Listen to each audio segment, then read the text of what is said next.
ही थेट दृश्य आपण बेळगाव सीमेवरची बघतोय। शिवसैनिक आपल्या गाड्यांच्या ताफ्यासह बेळगावकडे रवाना झालेले आहेत। त्याची ही दृश्य शिवसेना उद्धव बाळासाहेब ठाकरे पक्षाचे कार्यकर्ते बेळगावात जाण्यावरती ठाम आहेत। महामेळाव्यासाठी या महामेळाव्याला येण्यास बंदी घालण्यात आलेली आहे। मात्र तरी देखील शिवसेना उद्धव बाळासाहेब ठाकरे पक्षाचे कार्यकर्ते महामेळाव्याला जाण्यासाठी ठाम आहेत आणि हे शिवसैनिक आपल्या गाड्यांच्या ताफ्यासह रवाना झालेले आहेत। अधिक माहिती घेऊयात आमचे प्रतिनिधी ज्ञानेश्वर साळोखे यांच्याकडून। ज्ञानेश्वर, बेळगावकडे शिवसैनिक गाड्यांचा ताफा घेऊन रवाना झाले।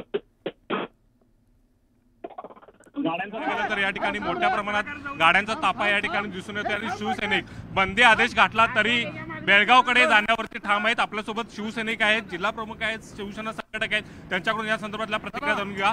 पोलीस ठिकठिकाणी नाकेबंदी करताना पाहायला मिळतात, तरी सुद्धा तुम्ही बेळगावमध्ये जायला ठाम आहात। नाही, नक्की आम्ही भूमिका स्पष्ट केलेली आहे की तिथल्या मराठी बांधवांना आधार द्यायचं काम आम्ही करणार आहोत आणि तिथं जायची आमची भूमिका आम्ही ठाम आहोत आणि निघालोय आम्ही तिकडे आता। आणि कुठल्याही मध्ये सीमा भागाच्या लोकांना तिथं आम्ही न्याय देण्याचं काम करणार आहोत। शिवसेना उद्धव बाळासाहेब ठाकरे पक्षाच्या वतीने जी भगवी रॅली आम्ही आयोजित केलेली आहे त्या निर्धार आम्ही निघालेलो आहे। त्या निर्धार आम्ही तिथपर्यंत पोहोचलो, आम्ही आमचं कर्तव्य आम्ही पार पाडणार आहोत। आम्ही आज महाराष्ट्राच्या पोलिसांनी सुद्धा ठिकठिकाणी नाकेबंदी केलेली आहे। कर्नाटकामध्ये सुद्धा सीमा भागामध्ये मोठा बंदोबस्त आहे। नाही, महाराष्ट्राच्या मुख्यमंत्र्याला त्यामुळे महाराष्ट्रामध्ये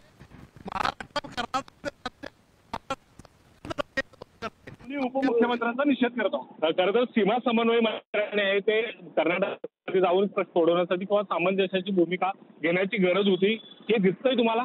महाराष्ट्राच्या शिंदे गटाच्या उदय सामंतने काल जाहीर केलं होतं की मी तिथे जाऊन मराठी माणसाची संवाद साधणार, कर्नाटकाच्या मंत्र्यांना भेटणार आणि कर्नाटकाच्या मुख्यमंत्र्याला भेटणार आणि कर्नाटकाच्या मुख्यमंत्र्याला भेटून महामेळाव्याला परवानगी देणार। पण असं नाही केलेलं, दडपशाहीचं धोरण चालवलेलं आहे। शिवसेना हे महाराष्ट्र एकीकरण समितीच्या नेत्यांना ताब्यात घ्यायचं सुरू आहे, मराठी माणसांच्यावर लाठीचार्ज सुरू आहे। कर्नाटकामध्ये अमानुष अत्याचार हे काँग्रेसचं सरकार करत आहे। खरं तर भिजत घोंगडं कायम असल्याचं दिसून येते सीमा प्रश्नाचा। हा प्रश्न सोडवण्यासाठी सरकार आहे ते प्रयत्न करताना दिसतंय का? कारण तारकावर तारका आहे ते होताना पाहायला मिळतात। नाही, तर तुम्ही बघितलं आता ह्या देशामध्ये तर पूर्णपणे कायदा जो पाहिजे अंमलबजावणी करणं काम केंद्र सरकारचं असतं, तर केंद्र सरकार करत नाही आहे, कोणतंही केंद्र सरकार करत नाही आहे। आणि म्हणून तिथल्या मराठी बांधवांची गळचिपी होत आहे। त्याचं कारण हे अपयश केंद्र सरकारचं आहे। त्यांना भिजत घोंगड ठेवायचं, राजकारण करायचंय, राजकारणाचा भाग म्हणून त्यांच्याकडे बघतायत, परंतु मराठी माणसाला न्याय देण्याचं काम जे करायला पाहिजे ते केंद्र सरकार करत नाही आहे। आणि त्याचाच एक भाग म्हणून आज तिथं प्रत्येक वेळी आमच्या लोकांना दडपशाही केली जाते, गुंडपुंड सोडले जातात अंगावर, त्या मराठी माणसाला मारहाण केली जाते। हे बरोबर नाही। या देशात हुकुमशाही चाललेली आहे, लोकशाहीचा खून कधीच झाला आहे, हुकुमशाही आहे का नाही? संविधान घेऊन आपण फिरतोय, मग संविधानाचा अर्थ जो तुम्हाला कळत नसेल तर चुकीचा संदेश ह्या देशात जातोय, तो जाऊ नये म्हणून काँग्रेसने सुद्धा आणि केंद्र सरकारने सुद्धा त्या सरकारला जाब विचारणं गरजेचं आहे। पण कर्नाटक सरकार आहे ते बेळगाववरती आणि सीमा भागावरती आपला दावा सांगते, म्हणूनच हिवाळी अधिवेशन तिथं घेते। नाही, खरं तर तो भाग आमचा आहे, मराठी बांधवांचा आहे। सीमा भाग म्हणजे काय? कर्नाटक सरकारने केलेलं अतिक्रमण आमच्या भागात अतिक्रमण आहे, तो महाराष्ट्रातला भाग आहे, तो मराठी माणसांचा भाग आहे, तिथं केलं अतिक्रमण आहे। मग त्यांचं म्हणणं ऐका तुम्ही, लोकशाही मार्गानं काय म्हणतात त्यांच्या भावना ऐका ना तुम्ही। ही दडपशाही दादागिरी आम्ही खपवून घेतली नाही, घेणार नाही। तुम्ही त्याला त्रास देऊ नका आमच्या मराठी बांधवांना, नाही तर भविष्यात कोल्हापुरात आणि महाराष्ट्रात सुद्धा तुमच्या समाजी लोक कन्नड समाज राहतो इथं, हे लक्षात त्या सरकारने ठेवावं। उद्धव ठाकरे खरं तर महाराष्ट्रात काँग्रेस सोबत आहेत आणि कर्नाटकमध्ये काँग्रेसचं सरकार आहे। आता उद्धव ठाकरे साहेब काँग्रेसच्या सरकारला तिथल्या काय सांगणार आहेत का? नाही, मला खात्री आहे आमचे पक्षप्रमुख उद्धवजी बाळासाहेब ठाकरे कायमच मराठी माणसाच्या मागे राहिलेले आहेत। तो कुठलाही विचार करणार नाही, त्यांची भूमिका ते स्पष्ट करतील। आणि मराठी बांधवांचा आधार कुणी द्यायचं काम केलं असेल तर नक्की शिवसेना प्रमुख बाळासाहेब ठाकरेंनी आणि उद्धव साहेबांनी केलेलं आणि करत राहणार आहेत। आणि त्याचाच एक भाग म्हणून आम्ही त्यांना पाठिंबा द्यायसाठी आम्ही तिकडे निघालेलो आहोत। खरं तर कर्नाटकातले जे काही नेते आहेत त्यांना या ठिकाणी बंदी घालण्यात आलेली महाराष्ट्रामध्ये या ठिकाणी पाहायला गेलं तर पोलीस या ठिकाणी दिसून येतात, ठिकठिकाणी गाड्या अडवण्याचा प्रयत्न सुद्धा होतोय।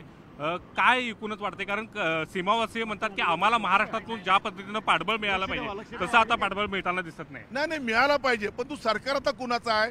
जेव्हा आम्ही सरकारमध्ये होतो तेव्हा उद्धव साहेबांनी कायमच तिथं भूमिका त्यांची स्पष्ट केलेली आहे, त्यांना आधार दिलेला आहे। आज ह्या राज्यामध्ये 2 उपमुख्यमंत्री आहेत, ते मराठा समाजाचे आहेत, त्यांनी त्यांची भूमिका स्पष्ट करणं गरजेचं आहे। मोदी सरकारने भूमिका स्पष्ट करणं गरजेचं आहे। निवडणुकीपुरता नुसतं हिंदू, नुसतं मराठा, नुसतं मुसलमान आणि वेगवेगळ्या जाती समाजाला गोंजारू नका. त्यांना न्याय देण्याचं काम तुम्ही केलं पाहिजे. आता भविष्यात तुमच्यावर कोणी विश्वास ठेवणार नाही या लोकांवर. मध्यंतरी पाहायला गेलं तर कर्नाटक सरकारने महाराष्ट्राच्या सीमा भागातल्या पुंदी आणि परिसरामध्ये पाणी द्यायला सुरुवात केली होती आणि ह्या भागावर सुद्धा आपलं वर्चस्व सिद्ध करण्याचा प्रयत्न केला होता.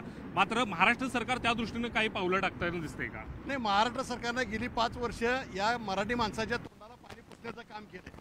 महाराष्ट्र माणसांना वैद्यकीय सुविधा मोफत देणार म्हणून सांगितलं. महाराष्ट्रातल्या माणसांना पाणी पुरवण्यावर शेतीला आणि पिण्याचं पाणी देणार म्हणून सांगितलं. म्हणून